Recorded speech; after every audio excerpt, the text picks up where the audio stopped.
Em nome do Pai, e do Filho, e do Espírito Santo. Amém. Ó Maria, fazei o meu coração tão puro quanto o vosso, pelo poder que vos deu Deus Pai. Ave Maria, cheia de graça, o Senhor é convosco, bendita sois vós entre as mulheres, e bendito é o fruto do vosso ventre, Jesus. Santa Maria, Mãe de Deus, rogai por nós, pecadores, agora e na hora da nossa morte. Amém. Pela sabedoria que vos deu o Deus Filho. Ave Maria, cheia de graça, o Senhor é convosco. Bendita sois vós entre as mulheres, e bendito é o fruto do vosso ventre, Jesus. Santa Maria, Mãe de Deus, rogai por nós, pecadores, agora e na hora da nossa morte. Amém. Pela misericórdia que vos deu o Espírito Santo. Ave Maria, cheia de graça, o Senhor é convosco. Bendita sois vós entre as mulheres. Bendito é o fruto do vosso ventre, Jesus. Santa Maria, Mãe de Deus, rogai por nós, pecadores, agora e na hora da nossa morte. Amém. Hoje vamos fazer uma transmissão sobre a consagração da Rússia ao Imaculado Coração de Maria. Consagração esta que foi feita no último dia 25 de março deste ano, solenidade da Anunciação do Senhor, pelo Papa Francisco, em união com todos os bispos do mundo. Para entendermos melhor o sentido desta consagração, vamos ler este livro aqui, que é uma biografia da irmã Lúcia, Um Caminho sob o Olhar de Maria, o que foi que Nossa Senhora disse em Fátima às Teresinhas, quando revelou em 13 de junho, um segredo constituído de 3 partes. A primeira parte do segredo foi a visão do inferno. Ao dizer estas últimas palavras, diz irmã Lúcia, abriu de novo as mãos, como nos 2 meses passados. O reflexo pareceu penetrar a terra, e vimos como que um mar de fogo. Mergulhados nesse fogo, os demônios e as almas, como se fossem brasas transparentes e negras ou bronzeadas, com forma humana, que flutuavam no incêndio, levadas pelas chamas que delas mesmas saíam, juntamente com nuvens de fumo, caindo para todos os lados, semelhante ao cair das fagulhas nos grandes incêndios, sem peso nem equilíbrio, entre gritos e gemidos de dor e desespero, que horrorizava e fazia estremecer de pavor. Deveu ser, ao deparar-me com esta vista, que dei esse ai, que dizem ter-me ouvido. Ouviram a irmã Lúcia, que ainda não era irmã, era uma criança, dizer um ai, enquanto teve esta visão. Os demônios distinguiam-se por formas horríveis e asquerosas, de animais espantosos e desconhecidos, mas transparentes como negros carvões em brasa. Assustados e como que a pedir socorro, levantamos a vista para Nossa Senhora, que nos disse com bondade e tristeza, vistes o inferno, para onde vão as almas dos pobres pecadores. Para as salvar, Deus quer estabelecer no mundo a devoção ao meu Imaculado Coração. Se fizerem o que eu vos disser, salvar-se-ão muitas almas e terão paz. A guerra vai acabar. Nossa Senhora se referia à Primeira Guerra Mundial, porque ela começou em 1914 e terminaria em 1918. O ano das aparições é 1917. A guerra vai acabar. Mas, se não deixarem de ofender a Deus, no reinado de Pio XI começará outra pior. Quando virdes uma noite alumiada por uma luz desconhecida, sabei que é o grande sinal que Deus vos dá de que vai punir o mundo de seus crimes, por meio da guerra, da fome e de perseguições à Santa Igreja e ao Santo Padre. Este sinal de que iria começar uma segunda guerra é identificado com uma aurora boreal. Uma noite alumiada por uma luz desconhecida. Assim interpretou a irmã Lúcia. E a Segunda Guerra Mundial começou em 1939 e terminaria em 1945. Se não deixarem se fizerem o que eu vos disser, salvarão muitas almas e terão paz. A guerra vai acabar, mas se não deixarem de ofender a Deus, no reinado de Pio XI começará outra pior. Pio XI ainda era um personagem futuro, e quando Lúcia ouviu, não sabia se era um rei ou um papa. Mas a guerra começou sob Pio XII, é verdade, mas em Pio XI já estavam havendo os preparativos, os prolegômenos, né? Que indicariam a grande conflagração mundial. Bem, o inferno não foi dado a conhecer à toa, mas para levar os pastorizinhos à penitência e a levar a sério a mensagem de conversão e de sacrifício. Depois do inferno, a devoção ao Imaculado Coração de Maria é a segunda parte do segredo. Para impedir esta guerra, virei pedir a consagração da Rússia a meu Imaculado Coração e a comunhão reparadora nos primeiros sábados. É interessante que Rússia aí era um país aparentemente inofensivo. Nossa Senhora fala, em 1917, no mês de julho, e a Revolução Russa de 1917 ainda era algo futuro. Aquela a revolução queria instaurar o comunismo naquele país e fazer com que a Rússia dominasse muitas nações e espalhasse o comunismo pelo planeta. O interessante é que Nossa Senhora fala de algo futuro que causaria espanto alguém pensar, logo a Rússia, aquele país lá do oeste da Europa, um país agrícola, um país que não tem tantas riquezas assim, que de lá vai sair alguma coisa? Irei pedir a consagração da Rússia ao meu Imaculado Coração e a comunhão reparadora nos primeiros sábados. Se atenderem a meus pedidos, a Rússia se converterá e terão paz. Se não, espalhará seus erros pelo mundo, promovendo guerras e perseguições à Igreja. Os bons serão martirizados. O Santo Padre terá muito que sofrer. Várias nações serão aniquiladas.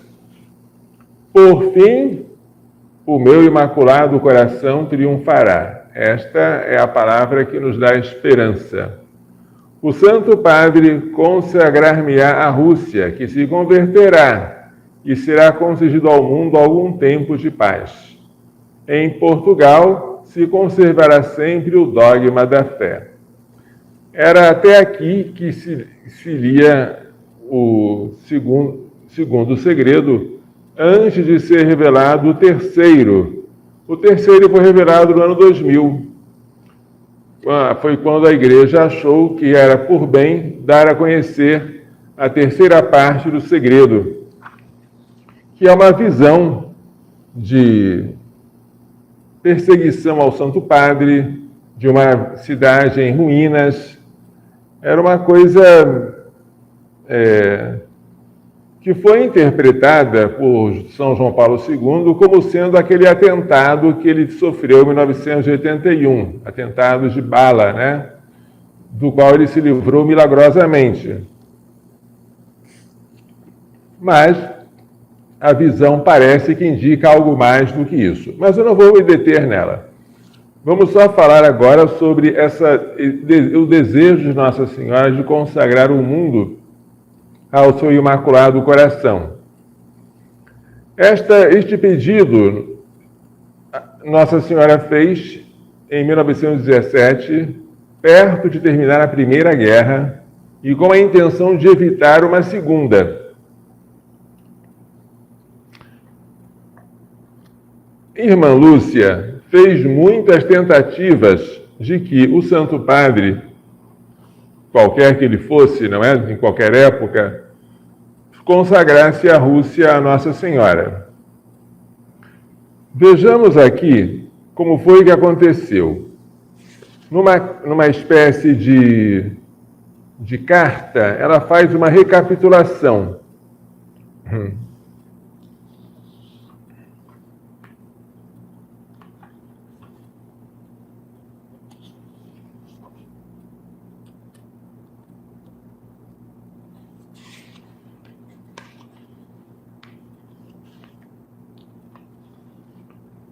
A consagração do mundo, conforme Nossa Senhora pediu, está feita? Pergunta irmã Lúcia, e ela mesma responde. Em 31 de outubro de 1942, ou seja, no meio da Segunda Guerra Mundial, fê-la, modo português de falar, fez esta consagração Sua Santidade Pio XII, no meio da guerra. Perguntaram-me depois se estava feita tal como Nossa Senhora a pediu. Eu respondi que não, porque lhe faltava união com todos os bispos do mundo. O Papa fez, digamos, sozinho, por meio de uma radiomensagem, se não estou enganado, né? Fê-la depois, fez a consagração depois, Sua Santidade Paulo VI, a 13 de maio de 1967, pouco depois do encerramento do Concílio Vaticano II. Ele se encerrou em 65. Perguntaram-me se estava feita tal como Nossa Senhora a pediu. Respondi que não, pelo mesmo motivo. Faltava-lhe a união com todos os bispos do mundo. Eu fico pensando como teria sido bom se esta consagração tivesse sido feita dentro do Concílio Vaticano II. Não seria maravilhoso? Os bispos do mundo estavam lá em Roma, nem seria preciso chamá-los. Aproveitava a ocasião, é a sopa no mel, né? Mas por algum motivo não foi feito no concílio. Fê-la, novamente, fez essa consagração, Sua Santidade João Paulo II, a 13 de maio de 1982, um ano após o seu atentado. Perguntaram-me depois se estava feita. Respondi-lhe que não. Faltava-lhe a união com todos os bispos do mundo. Então, este mesmo sumo pontífice João Paulo II escreveu a todos os bispos do mundo, pedindo que se unissem a ele. Mandou ir a imagem de Nossa Senhora de Fátima, a da Capelinha, a Roma, a 25 de março de 1984. Publicamente, em união com os bispos que a Sua Santidade se quisessem unir. Fez a consagração tal como Nossa Senhora a pediu. Perguntaram-me depois se estava feita tal como Nossa Senhora pediu, e eu disse que sim, desde aí está feita. São palavras da própria irmã Lúcia. Mas há pessoas que ainda põem em dúvida que esta consagração tenha sido feita. Alguns dizem que nesta consagração o Papa não teria pronunciado o nome da Rússia. E assim seria uma consagração do mundo inteiro, mas sem fazer menção explícita à Rússia. Seja como for, a própria irmã Lúcia, que viu Nossa Senhora, considerou que a consagração foi válida. E por que esta exigência de Deus a que esta consagração fosse feita em união com todos os bispos do mundo? Porque esta consagração, explica a irmã Lúcia, é uma chamada à união de todos os cristãos, corpo místico de Cristo, cuja cabeça é o Papa. o único verdadeiro representante de Cristo na terra, a quem o Senhor confiou as chaves do reino dos céus. E desta união depende a fé no mundo e a caridade, que é o laço que a todos nos deve unir em Cristo, como ele o pediu ao Pai. Como tu, ó Pai, estás em mim e eu em ti, que também eles estejam em nós, para que o mundo creia que tu me enviaste. Eu neles e tu em mim, para que sejam perfeitos na unidade e para que o mundo reconheça que tu me enviaste e os amaste, como me amaste a mim. É uma citação que a irmã Lúcia está fazendo do Evangelho de São João, no capítulo 27. Como vemos, da união depende a fé e a caridade, que deve ser o laço da nossa união, cujo verdadeiro representante na Terra é o Papa. É uma carta que ela escreveu em 29 de agosto de 1989, descrevendo toda a trajetória das diversas consagrações, o motivo pelo qual foram válidas ou não, e reconhecendo que a única válida foi a de 25 de março de 1984, feita pelo Papa São João Paulo II, em união com os bispos do mundo inteiro. Algum tempo depois desta consagração, numa conversa com o padre Luiz Condor, a pergunta se a consagração foi feita como estava pedida, irmã Lúcia respondeu assim: foi feita, mas já foi tarde. Depois, este sacerdote perguntou-lhe que sinal se veria da aceitação de Deus da consagração feita e do cumprimento da promessa. Ela respondeu: olhem para o leste. A resposta viu-se.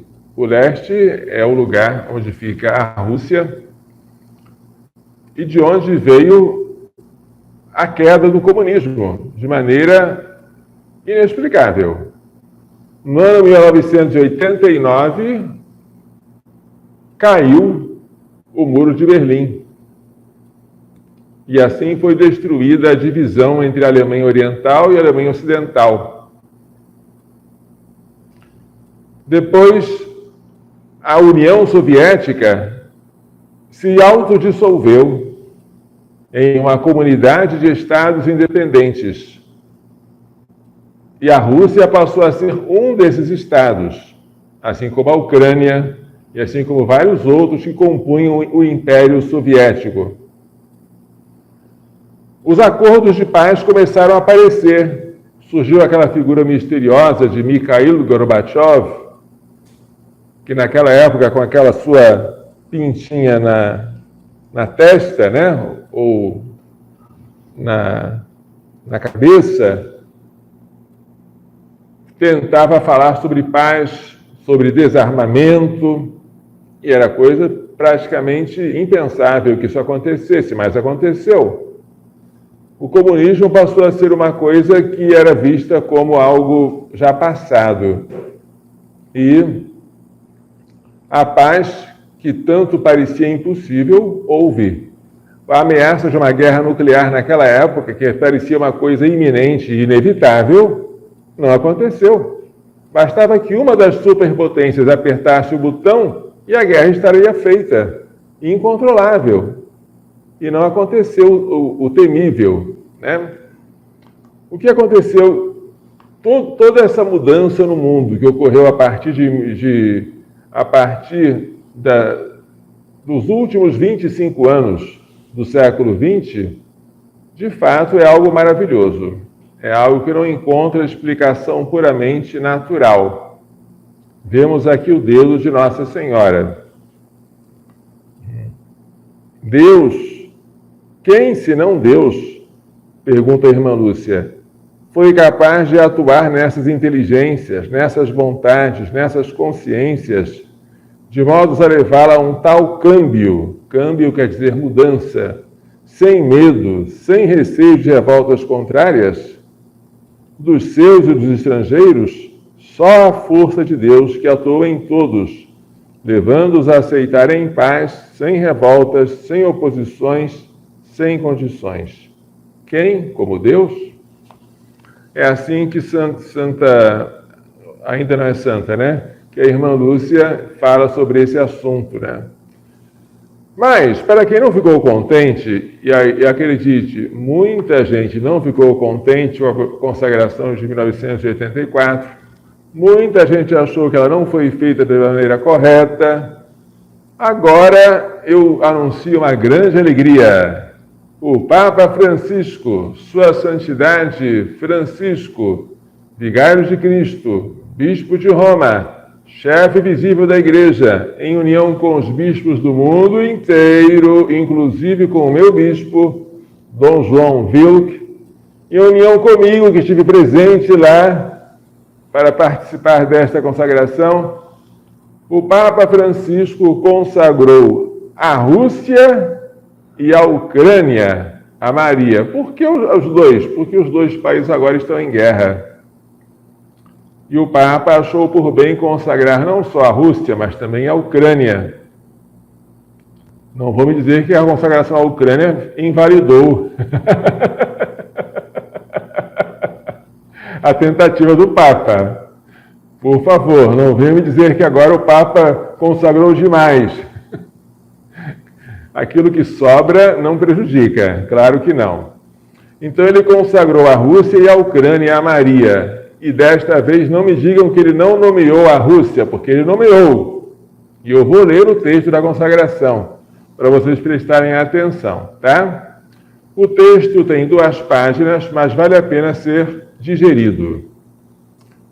Ó Maria, Mãe de Deus e nossa Mãe, recorremos a vós nesta hora de tribulação. Vós sois Mãe, amai-nos e conhecei-nos. De quanto temos no coração, nada vos é oculto. Mãe de misericórdia, muitas vezes experimentamos a ternura, a vossa ternura providente, a vossa presença que faz voltar a paz, porque sempre nos guiais para Jesus, Príncipe da Paz.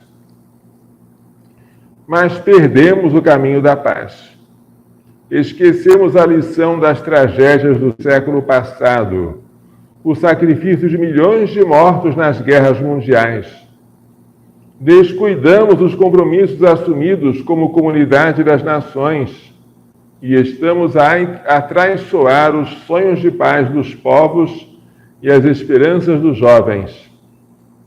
Adoecemos de ganância, fechamo-nos em interesses nacionalistas, deixamo-nos ressequir pela indiferença e paralisar pelo egoísmo. Preferimos ignorar Deus, conviver com as nossas falsidades, alimentar a agressividade, suprimir vidas e acumular armas, esquecendo-nos que somos guardiães do nosso próximo e da própria casa comum. Dilaceramos com a guerra o jardim da terra. Ferimos com o pecado o coração do nosso Pai, que nos quer irmãos e irmãs. Tornamo-nos indiferentes a todos e a tudo, exceto a nós mesmos. E com vergonha dizemos: perdoai-nos, Senhor.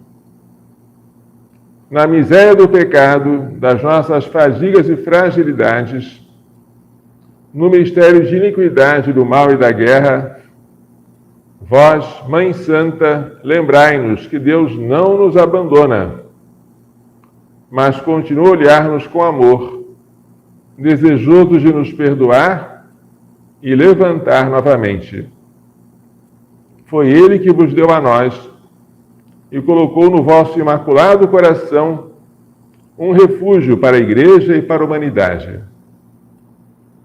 Por bondade divina, estais conosco e conduzis-nos com ternura, mesmo nos momentos mais apertados da história.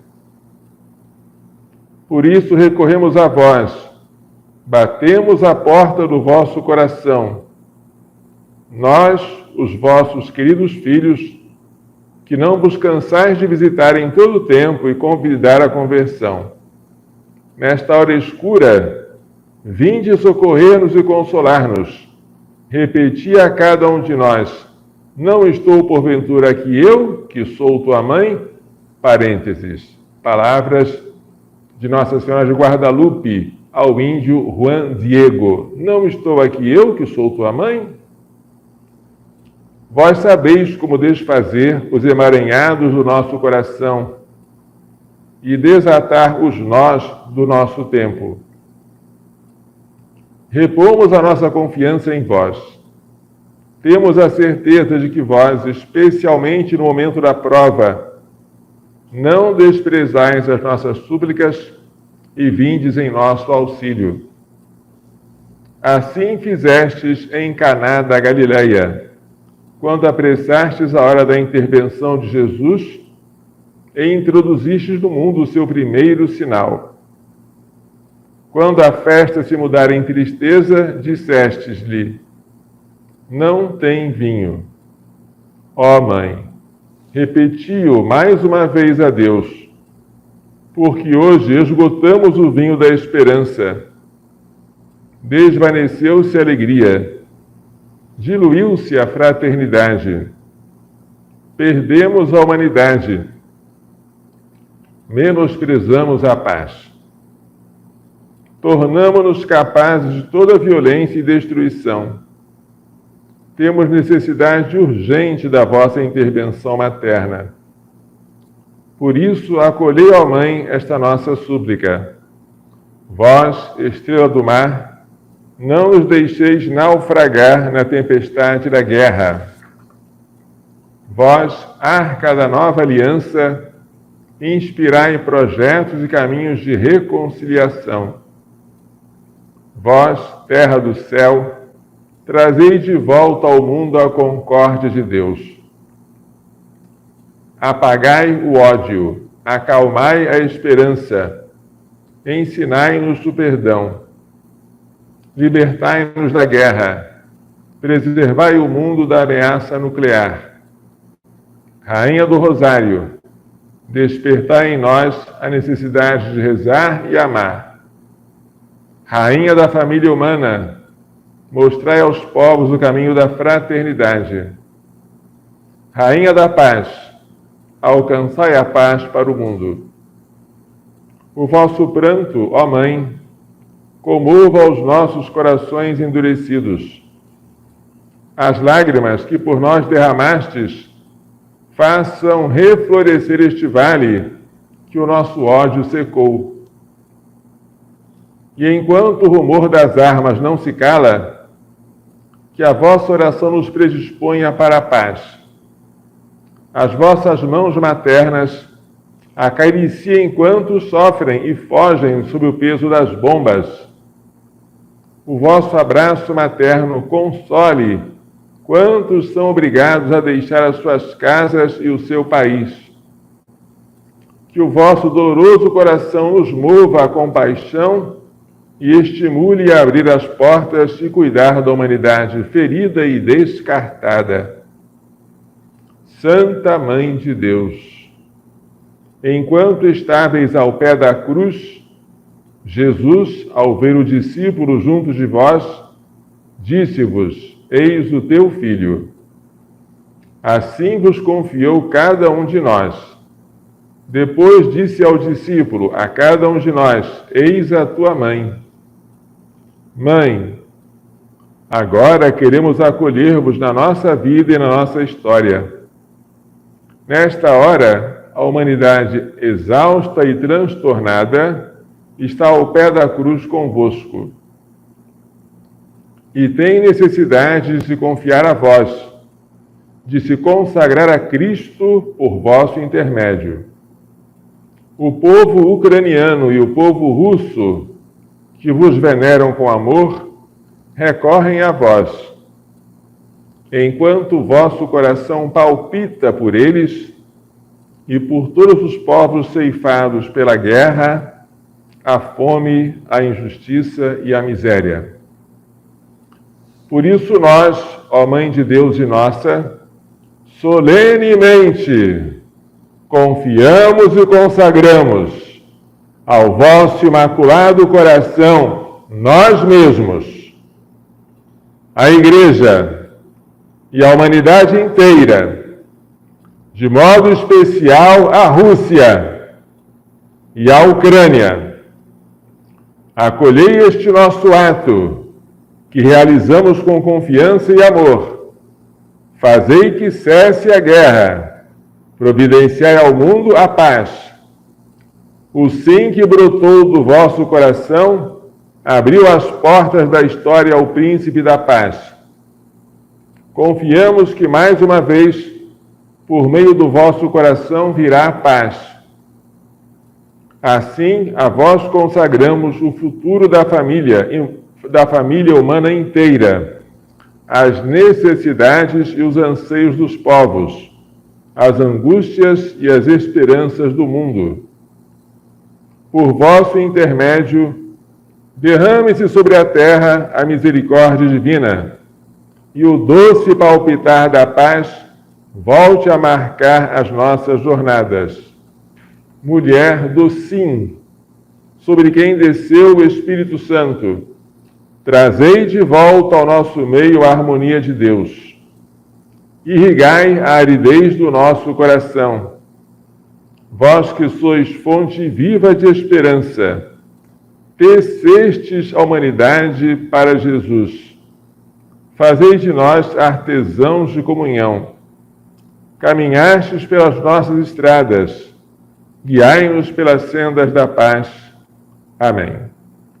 Esta é a fórmula completa que foi recitada pelo Papa e pelos bispos em união com ele na Basílica de São Pedro, em Roma, no dia 25 de março de 2022, solenidade da Anunciação do Senhor. Eu acho que isso tira todas as dúvidas, não é verdade?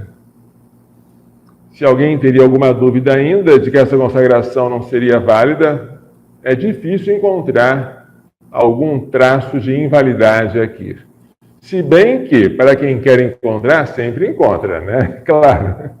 Mas para quem está de coração desprevenido, só tem que glorificar a Deus por esta consagração ter sido feita. Não foi feita antes da guerra, mas durante a guerra, e com a ameaça, talvez iminente, de uma guerra nuclear. Mas foi feita. E foi feita de maneira ecumênica, quer dizer, com todos os bispos do mundo. Não me refiro aqui a ecumênica no sentido de com as outras, os cristãos não católicos, mas com todos os bispos que participam do mundo, nosso mundo habitado. Então, louvado seja Deus pelo Papa Francisco ter tido esta iniciativa, pelos bispos que se uniram a ele nesta hora, e agora devemos não apenas ficar tranquilos, agora vai dar tudo certo, porque já houve a consagração da Rússia ao Imaculado Coração de Maria. Nós temos que não esquecer que a supressão dos castigos e a vinda de bênçãos depende fundamentalmente da nossa conversão, da minha conversão. Enquanto eu levar a minha vida de maneira medíocre, sem querer amar a Deus de verdade e querendo brincar, mas não levar a sério a minha vocação à santidade, eu não posso esperar que as bênçãos venham sobre mim, nem que por minha causa as bênçãos venham sobre o mundo. Portanto, a santificação do mundo, a paz no mundo, começa pela maneira com que eu estou tratando a Deus. Dom Manuel Pestana tinha uma definição bem simples de santo. Santo é aquele que leva a Deus a sério. Só isso. Quem não é santo é quem brinca com Deus, quem não leva a sério a própria santidade ou a própria vocação à santidade que deveria nos assemelhar a Deus. Mas, por falar em Dom Manuel Pestana, quando se falava que a Rússia ia espalhar os seus erros, todos pensavam, e com razão, que seria o comunismo. De fato, quando eu era criança, eu só ouvia falar de expansionismo soviético. Cada vez a Rússia ia invadindo mais uma das nações, aumentava o número de países sob o seu domínio, A ditadura soviética, com seu ateísmo, com a sua perseguição à Igreja Católica, parecia que cada vez estava mais forte. E a concorrência de armas nucleares entre os Estados Unidos e União Soviética, naquela época, tendia a crescer e não a diminuir. Falar em paz naquele momento era uma coisa muito difícil, mas Nossa Senhora providenciou que viesse a paz. Poderia ter sido diferente? Poderia. O mundo poderia ser melhor se eu fosse melhor. É fácil culpar os outros. Muito fácil apontar o dedinho. Ah, vendo? Tá vendo? Você que é o culpado. Só que o primeiro culpado sou eu. Eu não devo condenar alguém, senão eu fico sem tempo de amá-lo. Esta frase é de Madre Teresa de Calcutá. Ela dizia: um pecado que eu acho que nunca deveria confessar é o de ter condenado alguém. E ela dizia ao padre que escreveu a sua biografia, o padre Léo Masburg: sabe, padre, quando falamos mal de uma pessoa, não temos tempo de amá-la. Pois é. É verdade que o comunismo foi um erro que a Rússia espalhou, mas não foi o único. Dom Manuel dizia: um erro espalhado pela Rússia foi o aborto. Porque a primeira nação a legalizar o aborto, a primeira no planeta e na história, foi a Rússia. Logo que a Revolução Bolchevista tomou conta do poder e se implantou um Estado ateu e igualitário, em que homens e mulheres faziam os mesmos serviços, as mulheres eram obrigadas a se vestir de macacões para trabalhar nas indústrias, ou não havia mais diferença, os pais não tinham poder sobre os filhos, mas o Estado é que tinha. Também nesse momento o aborto foi liberado. O comunismo, com a sua doutrina ateia, fez com que a primeira nação do mundo a liberar o aborto fosse a Rússia, que se tornou a União Soviética. Depois vieram outras, claro. Depois do comunismo, a segunda causa de liberação do aborto que eu vejo é o protestantismo. Sim. Os primeiros países que liberaram o aborto foram o quê? Depois da Rússia e dos seus satélites, vamos encontrar lá na Escandinávia, né? Na Suécia, na Dinamarca, aqueles países lá longe, lá do norte, que dizem que são desenvolvidos, prósperos. Depois nós conseguimos a Inglaterra sob o domínio sob a religião anglicana, não é? Sem o catolicismo. A Inglaterra conseguiu aprovar o aborto em 66, se não estou enganado. E pouco depois os Estados Unidos, em 73, que também não é um país católico. Há uma relação direta, a gente percebe, né? O comunismo e aborto são quase a mesma coisa. O protestantismo, a gente encontra protestantes contra o aborto, encontra sim, mas não há uma resistência tão coesa. A gente encontra protestantes justamente porque eles não têm um papa, uma cabeça que responda pela denominação deles. Nós encontramos com facilidade pastores protestantes fazendo alguma exceção para o aborto. Aborto quando tem que salvar a vida da gestante, aborto quando a gravidez resulta de estupro, aborto quando a criancinha é mal formada. Isso, infelizmente, é comum. E eu tive que conviver com isso. Então, esta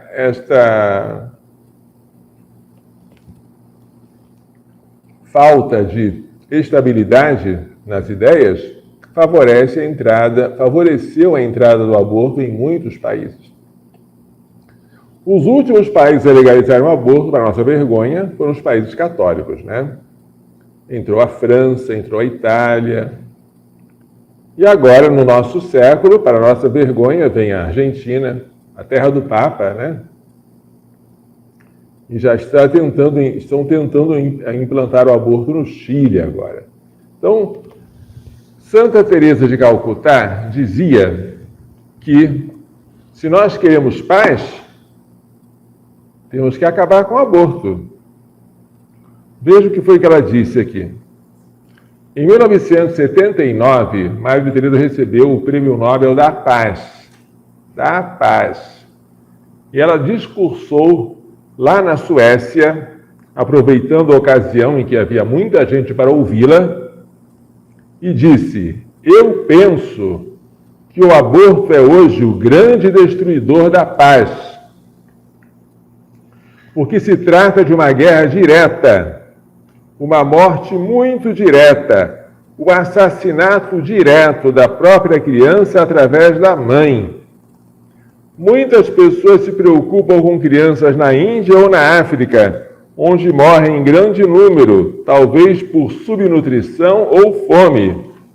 Mas milhões destas crianças morrem pela vontade da mãe.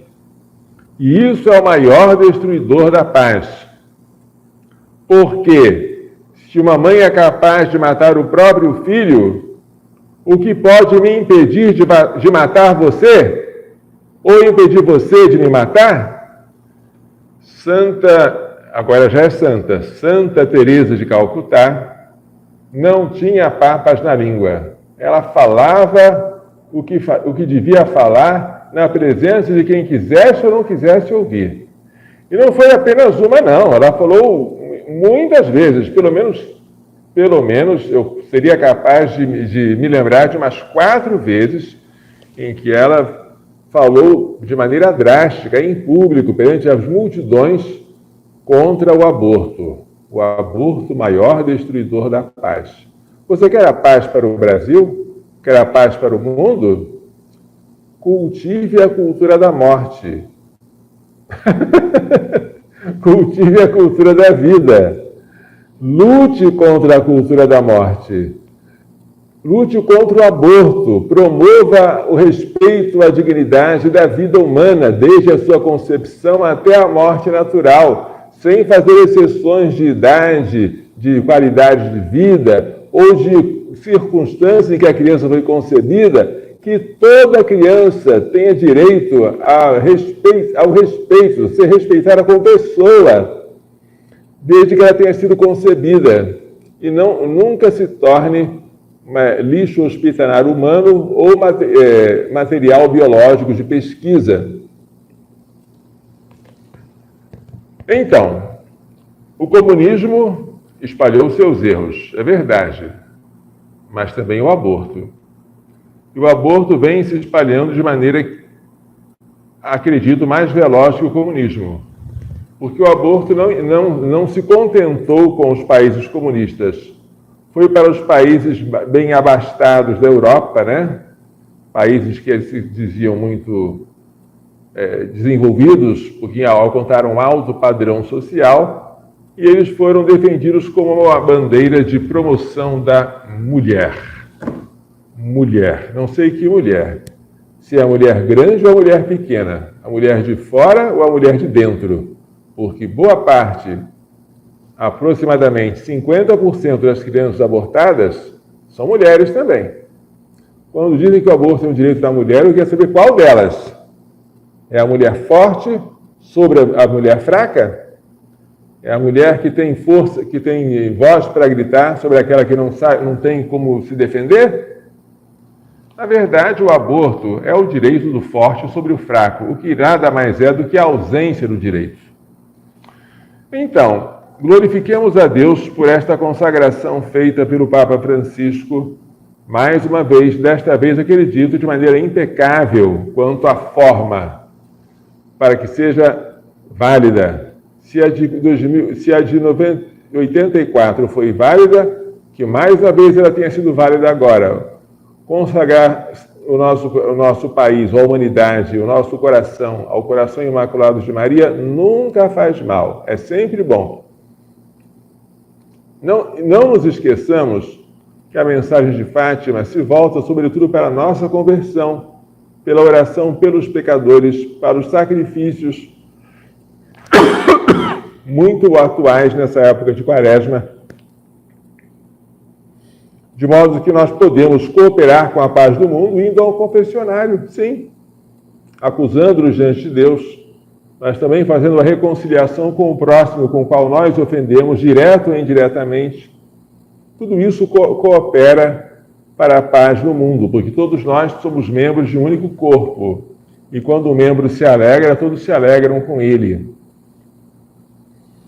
Eu volto a pedir a vocês, para evitar novos cortes, censuras e até bloqueios, que prestigiem esta plataforma, a plataforma Brighteon. Brighteon, estão ouvindo aqui? Esta plataforma que nós estamos utilizando agora, ela se apresenta como uma alternativa para as outras plataformas, o YouTube, por exemplo, mas também o Facebook, vários outros, que simplesmente não deixam a gente publicar matérias verdadeiras e importantes quando tais matérias não são politicamente corretas, ou entendido por politicamente correto aquilo que interessa que os outros saibam. Não é porque elas sejam falsas, não. Verdadeiras, mas que os outros não devem saber, por algum motivo. Os grandes gigantes da tecnologia informática removem os vídeos e depois castigam o produtor, impedindo que ele poste por algum tempo. Esta plataforma Brighteon